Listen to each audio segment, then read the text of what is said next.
Hi, garden rebels. Wow, we have had some heat.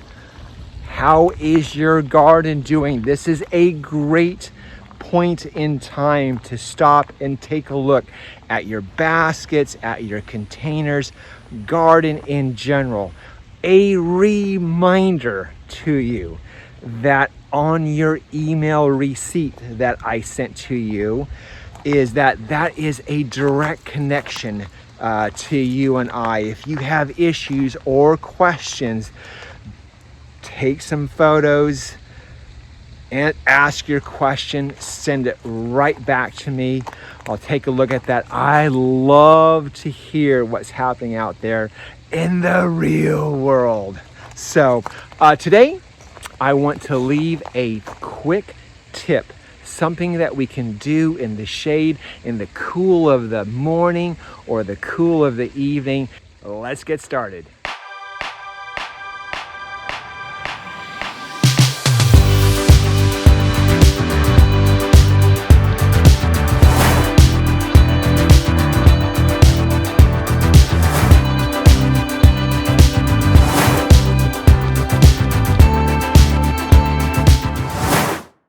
What's my mind-blowing garden revelation for you today? It's this. We're going to cut right to the chase. Is when you're out in your garden, bring along your pruners. Keep it handy. When you're having that cup of coffee in the morning time and you're out there, just keep it handy where you can just grab it while you have the chance. I want to show you some tricks on using this. By the way, this pair of pruners is probably one of my favorite pruners. Is it one of the top of the line, top professional pruner in the world?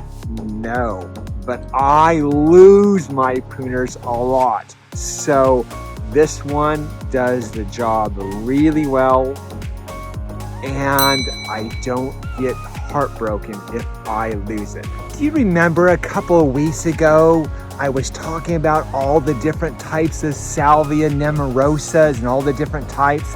Well, your salvias might be looking like this. They bloom at the very tips, but you've got lots of spent bloom. With that pair of pruners that you have, now is a great time to give those a haircut. And yes, you can go through and prune each individual bloom if you prefer. If it's really well spent, a technique is just to take it by its blooms and give it one fell quick trim. What? But these are hardy perennials. Yes, very hardy perennials, meaning that they come back every year.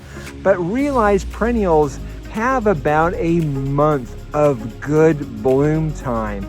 And oftentimes, like on that salvia, if you trim that now, you can get another set of bloom. And by pruning now, that way the next time you're in the garden later on with your favorite latte or mocha or a good old-fashioned chocolate milk,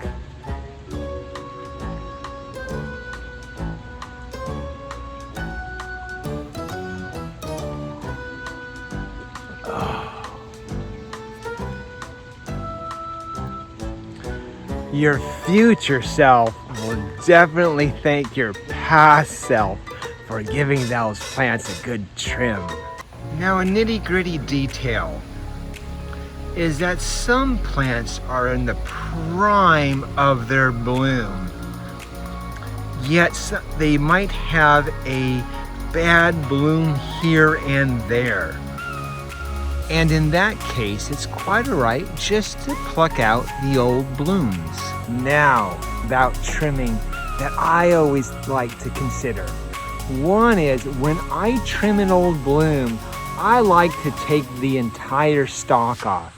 Yes, you can clip it right at the top of the bloom, but you've got these stems oftentimes just showing stems. So by pruning back that entire stem, it kind of hides the fact that a bloom was there. Second tiny small detail is that some perennials might be in full bloom with lots of bloom, and it would take a long time to take out every single dying bloom. Now you can do that, but gardening isn't meant to drive you crazy. It's quite alright to leave that be until the entire crop turns majority bad, and then give it a good haircut then. So if you feel like you're being stressed out, hold back. Lay down your pruners. Third nitty-gritty detail, though, is after you prune, make sure to watch that plant. You could be quite literally surprised to see new blooms emerging very quickly. Here are some blooms on the Hebe. Oh, bad bloom. Guys, that's the tips and tricks for this week. Always live your passion. Enjoy the summer.